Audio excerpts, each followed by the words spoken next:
So we're here at the old Setzler house, and Dr. Frank Setzler, Sr., has come in town, and he's going to do the second round of prolotherapy sessions here on Samantha. And Samantha, how did you do after your first one? I did really good, actually. Did you have much pain? No. Oh. I mean, not compared to what I have daily, no. Yeah, and a lot of people have this depending on the area that you're doing it. Like if you're doing ligaments and tendons, there's not that much pain. You're doing joint space, there'll be more discomfort, but it's generally over 2 or 3 days. And it rapidly abates. And the beauty behind all this is that what we're doing is not covering up pain like we do with steroids.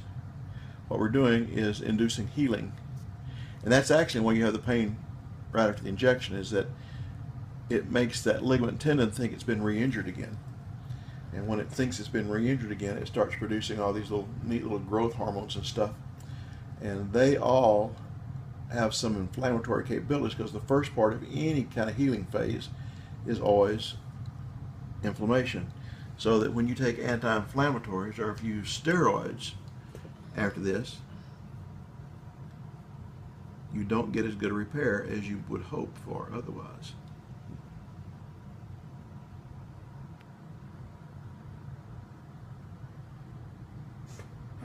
That's hurting, folks. I'm sorry.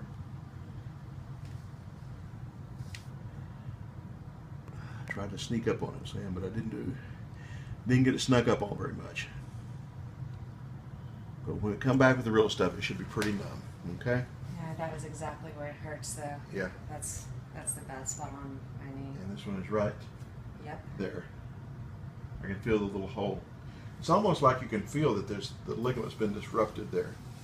And the interesting thing about that is if you do an MRI or a CAT scan or any of these diagnostic studies, it will verify Setzler's maxim number 1, and that is that you can't see pain on an X-ray. You can see things that may be associated with painful syndromes, but for example, if you take people who have back pain, you go to stop people on the street and say, "Do you have back pain?" And you do MRIs of their lumbar spine where they hurt. Half of them have disc disease and half of them don't. You ask people on the street, "Do you have back pain?" and they say no, you get the same response. Half of them have problems and half of them don't. So the question always is this a different half or the same half? Well, the issue, I think, is that the reason that the disc becomes desiccated and hurt and upset and produces pain is that there's ligamentous instability. It's like having bad shock absorbers on your car, or bad struts or suspension on the car. That's exactly what I would compare the pain to, if I had to use that analogy.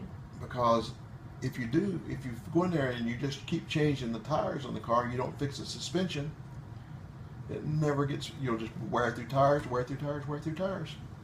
And this way we're making that suspension heal itself. The other benefit to this is that there's not really a good surgical procedure for it. If you go in and do arthroscopy and scrape it out, you'll induce the same changes that lead to this, but you're not going to be off work for 2 weeks. You're not going to be in rehab for 6 weeks. You're going to go back to your normal daily activities. Try not to stress this too much, and let it heal up naturally. The things that you don't want to do when you have knees like this, or when you, my personal opinion, with almost any kind of ligamentous injury, I don't care if it's an ankle, ACLs, whatever it is, the thing that you do not want to do is you do not want to put steroids in there, because steroids inhibit the healing. They take away the inflammation, take away the pain, but they inhibit the healing. And these are the people, I believe, and from what I see clinically, that have repetitive injuries. I mean, Randy had a career-ending injury in his hip capsule, and boy, did pretty good in Russia.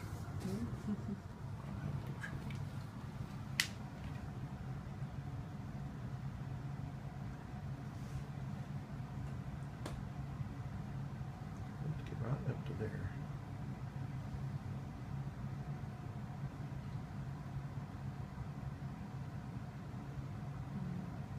There it is. I was going to say, due to the graphic nature of this program, your discretion. Got Easy about Now, it. the reason she had that reaction is that I'm a little bit outside of the local anesthetic zone I put in. So I'm a little bit lateral to that, but I was just trying to get a good distribution through there for her. Distribute a little bit more than she wanted. But this also, the medicine I'm putting here, also has a local anesthetic in it, so that you'll get some numbing from this as well.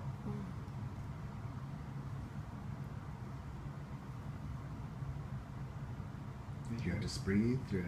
And you have to get the ligament, and then you have to get the attachment of the ligament, or what's called the enthesis site, to really get it good. Okay, now that should be pretty numb. Now when I press back on that place where I hurt you before, you feel it? Okay, see, putting the local anesthetic in is also a marker, because if if it's numb when you're done, that means the medicine went in the right place. And it's aching right where Right where it did before, yeah. right where my sharp pain yeah. is. And it aches because we've filled it up with fluid. Okay.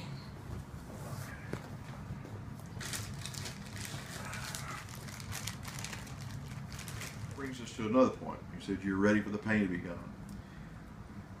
It's been my experience that with ligaments like this in areas that you can't not escape life and not use, I mean, every time you move or get up or get down, you're going to be using this joint and those ligaments, is that an average healing time is anywhere between 3 and 6 months. And so that means that you have this done every 4 to 6 weeks for 3 to 6 months. And then magically one day he'll call up and say, "Pops, it's all better. That's Don't what need it happened anymore." with your hip. Mm-hmm. Just got better all of a sudden. Who's did? His hip. Oh yes. I mean, when I first saw Randy's hip, my gosh, he was using a cane, and he really should have been using a walker. I mean, I told his mother that I was really worried about him because I thought his career was pretty much over. I thought that too. I mean, when you have a fracture, of the capsule and the little fragment of bone, I mean the little place on the bone where the ligament attaches, that piece of bone is pulled down into the joint space. That is, by modern thinking, that is considered to be a surgical only procedure, and after they fix it, you can't go back and do what you're doing before. That injury is the same one that Bo Jackson had in the 90s. Yeah, Bo Jackson's was more complicated. It's right, the same injury he had in the 90s, but Bo Jackson had so many steroids injected into the joint that he got aseptic necrosis of the hip from his steroids. And that's what ended his career. Had to have a hip replacement. Crazy. From the steroids. He had big time steroid doses to keep playing. Phenomenally gifted athlete. Okay, I'm starting a little bit ahead of the anesthetic there, because I was a little bit behind it before. Oh yeah, that's right. That's it right there, Sam. I'm sorry. Breathe. I could feel it. You all right? Okay. I thought I'd ask you. Ask if you're all right.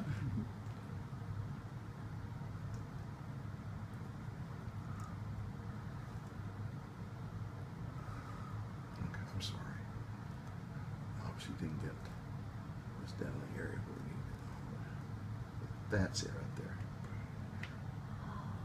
That hurt very bad? Oh. That does. Oh, there went the capsule side to side. Okay, good. What this phone is about, turn it off.